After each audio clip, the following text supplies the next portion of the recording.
প্রিয় চাকরি প্রত্যাশী ভাইদের জন্য সুখবর। গণপ্রজাতন্ত্রী বাংলাদেশ সরকার টেলিযোগাযোগ অধিদপ্তর ডিউটি মহাপরিচালকের কার্যালয় তেজগাঁও ঢাকা এক নিয়োগ বিজ্ঞপ্তি প্রকাশ করেছে, যেখানে পদের সংখ্যা হচ্ছে 31টি। পিএ কাম কম্পিউটার অপারেটর, বেতন স্কেল 10,200 থেকে 24,680 টাকা পর্যন্ত। পদের সংখ্যা 6টি। যে কোনো স্বীকৃত বিশ্ববিদ্যালয় হতে স্নাতক বা সমমানের ডিগ্রি, মাইক্রোসফট অফিস বিষয়ে প্রশিক্ষণপ্রাপ্ত, কম্পিউটার মুদ্রাক্ষরে শব্দের গতি প্রতি মিনিটে বাংলায় 25 এবং ইংরেজিতে 30। অফিস সহায়ক, বেতন স্কেল 8,250 টাকা থেকে 20,010 টাকা পর্যন্ত। পদের সংখ্যা 25টি। কোনো স্বীকৃত বোর্ড হতে মাধ্যমিক সার্টিফিকেট বা সমমানের পরীক্ষায় উত্তীর্ণ। সকল পদের ক্ষেত্রেই 1 মার্চ 2026 খ্রিস্টাব্দ তারিখে প্রার্থীর বয়স 18 থেকে 32 বছর হতে হবে।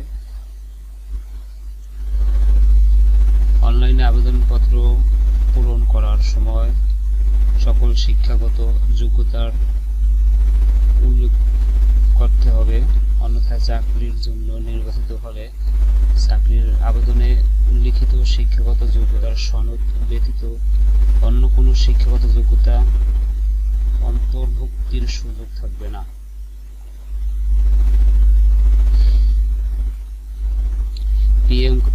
পিএ কাম কম্পিউটার অপারেটর পদের প্রার্থীদের লিখিত পরীক্ষায় উত্তীর্ণ হওয়ার পর কম্পিউটার মুদ্রাক্ষরে ব্যবহারিক পরীক্ষায় উত্তীর্ণ প্রার্থীরা মৌখিক পরীক্ষায় অংশগ্রহণ করার জন্য বিবেচিত হবেন। অফিস সহায়ক পদের প্রার্থীরা লিখিত পরীক্ষায় উত্তীর্ণ সাপেক্ষে মৌখিক পরীক্ষায় অংশগ্রহণ করার জন্য নির্বাচিত হবেন। মৌখিক পরীক্ষার সময় সকল প্রকার সনদের মূল কপি এবং ডাউনলোডকৃত অ্যাপ্লিকেন্টস কপি প্রদর্শন সহ সকল সনদসমূহের সত্যায়িত অনুলিপি জমা দিতে হবে। লিখিত ও মৌখিক পরীক্ষায় অংশগ্রহণের জন্য কোনো প্রকার ভাতা প্রদান করা হবে না।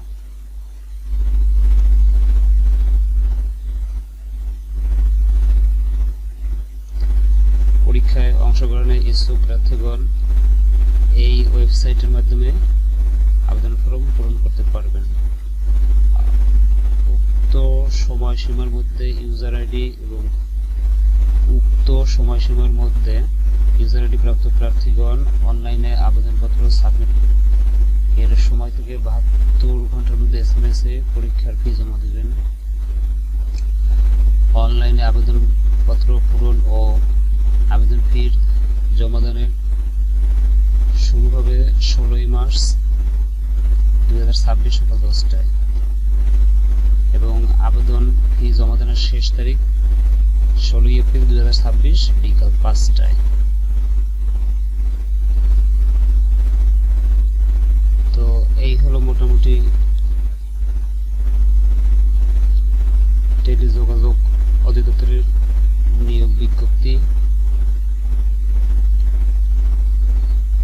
তো যদি চাকরি নিয়োগ বিজ্ঞপ্তি সম্পর্কে কোনো তথ্য জানা লাগে তো অবশ্যই আমার চ্যানেলটি সাবস্ক্রাইব করে পাশে থাকবেন, এবং যদি অনলাইনে আবেদন করতে চান তো আমার সাথে কন্ট্যাক্ট করতে পারেন।